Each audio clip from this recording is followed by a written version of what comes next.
Sairam.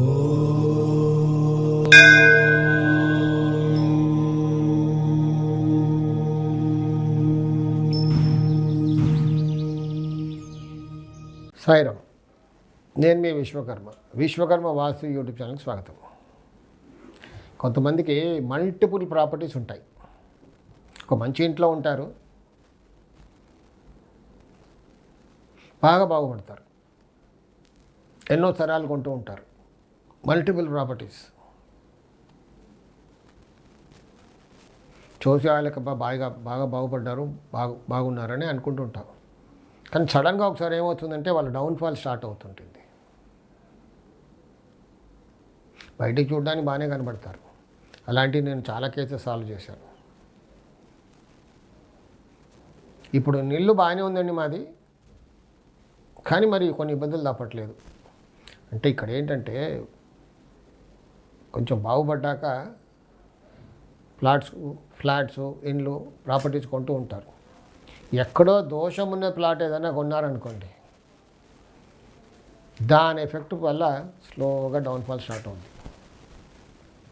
So ప్రతి స్థలం కూడా బాగుండాలి. నేను ఉన్న ఇల్లు బాగుందండి, ఏదో కొనేస్తాను ఇన్వెస్ట్మెంట్ గురించి అనుకుంటే కాదు, అది డెఫినెట్గా చూపిస్తుంది. నాది అంటే మొత్తం రిజిస్ట్రేషన్ చేసుకునే అవసరం లేదు. నాది అని ₹1 అడ్వాన్స్ ఇచ్చినా దాని ఎఫెక్ట్ స్టార్ట్ అయిపోతుంది. ఇది నేను ప్రాక్టికల్గా ఎంతోమందిని చూసి చెప్తున్నాను. కొంతమంది ఏమంటారంటే ఇల్లు బాగలేదు కదా అంటే, నేను కూడా చెప్తుంటాను, ఇల్లు బాగలేదండి ఎక్కడికైనా వేరే ఇంట్లోకి మారిపోండి అని. అంటే అమ్మేయడం కుదరదు గురుగారు, ఇప్పుడు రెంట్ కావాలి కదా మాకు, మేము దీన్ని రెంట్కి ఇచ్చి వేరే ఇంట్లో ఉంటే బాగుపడతామా? వేరే ఇల్లు మంచి ఇంట్లోకి వెళ్తే బాగుపడతాం. చాలా కష్టం అది కూడా, ఎందుకంటే దీని ఎఫెక్ట్ మన పైన ఎప్పటికీ ఉంటుంది. అలాంటి పరిస్థితులు ఏంటంటే ఒక యంత్రం అంటూ ఉంటుంది. బాగలేని ఇంట్లో ఒక యంత్రం పెట్టుకోవాలి. మనం ఎక్కడికైతే మంచి ఇంట్లోకి వెళ్తున్నామో అక్కడ కూడా యంత్రం పెట్టుకుంటే ఇది కొంచెం టాలీ అవుతుంది. ఆ దోషం ఎక్కువ ఇబ్బంది పెట్టకుండా ఉంటుంది. అలాంటి చోట్ల మనం యంత్రం వాడుకుంటే దానివల్ల రిజల్ట్ వస్తుంది. చాలామంది మల్టిపుల్ ప్రాపర్టీస్ ఉన్న వాళ్ళు ఇలా బాధపడుతూ ఉన్నారు. బాగలేని ఇంట్లో నుంచి వెళ్ళిపోవాలి. మొన్న ఈ మధ్యలో ఒక ఇల్లు చూశాను. పాపం కాల్ చేసి, గురుగారు మేము మీకు డబ్బులు ఇవ్వలేను, కానీ మీరు వచ్చి నా ఇల్లు చూడాలి, నేను రెంట్ కొంటున్నాను, 1 year నుంచి నేను రెంట్ కూడా ఇవ్వలేదు ఓనర్కి, ఓనర్ ఇబ్బంది పెడుతున్నాడు. ఎవరైనా ఇబ్బంది పెడతారు 1 year ఇవ్వకపోతే, ఎందుకంటే ఓనర్స్ కూడా వాళ్ళకు కూడా కొన్ని ప్లాన్స్ ఉంటాయి కదా.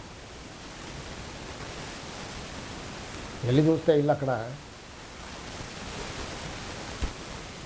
అసలు ఉత్తరంలో తూర్పులో ఖాళీ స్థలం అంటూ లేదు. ఫస్ట్ ఫ్లోర్లో ఉన్నారు, దక్షిణంలో బాల్కనీ, పశ్చిమంలో బాల్కనీ,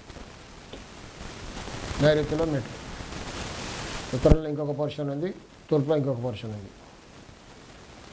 ఉత్తర వాయువ్యం పెరిగింది అక్కడ లోపల రూమ్స్కి. అప్పుడు ఏం చేస్తాం అక్కడ, అయ్యా బాబు వెకెట్ చేసేసి వెళ్ళిపోమంటాం. అది రెంట్ హౌస్ కాబట్టి. కొన్నిసార్లు అది ఓన్ హౌస్ కూడా ఉంటుంది కొంతమంది ఇలాంటి దోషాలతో. ఇది అమ్మలేవండి, మాకు ఏదో కాస్త రెంట్కి ఇస్తే ఏదో రెంట్ వస్తుంది, మరి వేరే ఇంట్లో ఉంటే మాకు బాగుంటుందా? కానీ నేను నా ప్రాక్టికల్గా నా అనుభవం ఏంటంటే, ఇలాంటి ఇళ్లలో ఉన్న వాళ్ళకి మంచి ఇల్లు దొరకడం అసాధ్యం, నెక్స్ట్ ఇంపాసిబుల్ అనే చెప్పచ్చు. వెతికి విసిగిపోతారు, దొరకదు ఇల్లు. ఇది అమ్మేస్తేనే ఇంకొక ఇల్లు దొరుకుతుంది. రేరెస్ట్ కేసెస్లో ఎక్కడైనా ఇల్లు కనబడితే మాత్రం ఒక యంత్రం, ఇక్కడ ఒక యంత్రం, అక్కడ ఒక యంత్రం పెట్టుకొని ప్యాసిఫై చేస్తే బాగుంటుంది. అలా అయితే కొంచెం బాగుపడతారు. సాయి రక్ష.